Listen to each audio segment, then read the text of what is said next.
Ça part en sucette dans la famille d'un général accusé de crimes contre l'humanité. La Llorona, un fantôme qui, selon la légende sud-américaine, pleure ses enfants disparus, rôde. C'est l'axe choisi par le réalisateur guatémaltèque Jairo Bustamante pour évoquer, dans son dernier film, le génocide des Indiens mayas.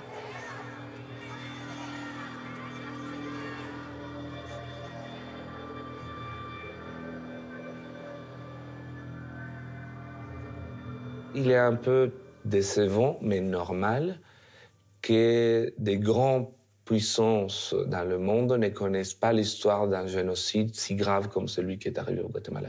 Mais il est encore plus triste que les Guatémaltèques ne la connaissent et qu'ils ne veulent pas y parler, parce que c'est une histoire récente, c'est arrivé dans les années 80. Et la paix, on l'a signée dans les années 96, dans l'année 87.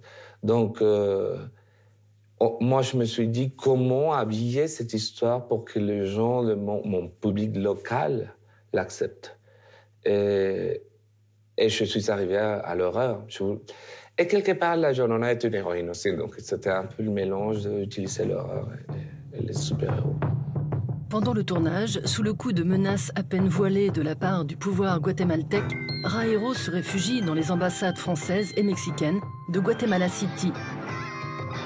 Car telle la Llorona, le passé génocidaire hante toujours son pays. Pourtant, ce jour de mai 2013, le Guatemala entre dans l'histoire en étant le premier pays au monde à juger son ancien président pour génocide. Condamné à 80 ans de prison, le dictateur Efraín Ríos Montt est alors reconnu coupable de crimes contre l'humanité et de l'assassinat de plus de 1700 Mayas. Arrivé au pouvoir en 82, il est l'un des artisans d'une guerre civile qui ravage ce pays d'Amérique centrale jusqu'en 96. Soupçonnés de soutenir la guérilla communiste, les Mayas de l'ethnie Ixil, femmes et enfants compris, sont exterminés. On estime le nombre de morts à plus de 200 000. Pour son film, Jairo s'inspire du procès du dictateur qui met alors en lumière, grâce aux témoignages des survivants mayas, les horreurs perpétrées par le pouvoir.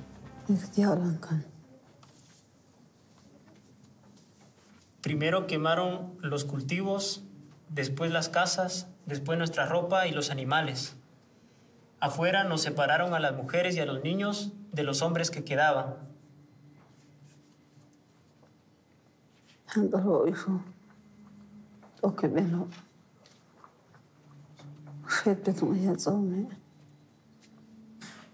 A las mujeres nos violaron y después comenzaron las matanzas. J'ai passé toutes mes vacances dans la plantation de café de mes grands-parents, du côté de ma mère. Et il y avait toujours la nuit un raconteur d'histoires. Et tu pouvais avoir le tour de raconter des histoires si tu avais des bonnes histoires. Donc j'accompagnais les travailleurs de la ferme, de la plantation, récolter du café, pendant que je réfléchissais à l'histoire que j'allais raconter la nuit. Et je crois que c'est né de cette envie de raconter des histoires, plus que le cinéma lui-même. Fils de médecin, Jairo Bustamante grandit entre Guatemala City et les montagnes de l'ouest du pays, où il apprend la langue et les légendes des Indiens Cachiquel. Il a 18 ans quand il voit pour la première fois un film sur grand écran. Attache-moi de Pedro Almodóvar est pour lui une révélation. Il part étudier le cinéma en France et en Italie avant de revenir au Guatemala tourner son premier court-métrage.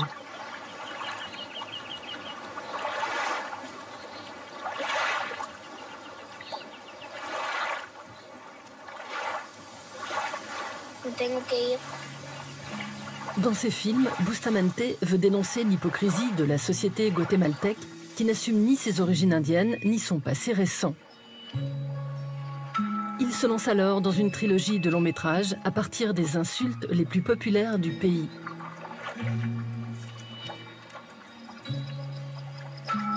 Ces trois insultes, c'est indio, hueco, qui veut dire trou, mais c'est la façon dont on se réfère aux homosexuels, hommes, et communiste, qui n'a rien à voir avec l'idée politique, mais c'est si tu défends les droits de l'homme, les droits individuels, les droits sociaux, tu es un communiste.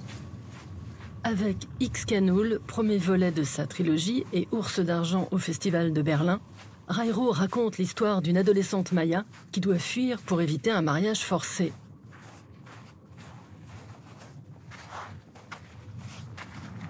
Dans Tremblement, tourné en 2019, le réalisateur de 43 ans s'attaque cette fois à l'homophobie et aux églises évangéliques qui gangrènent son pays.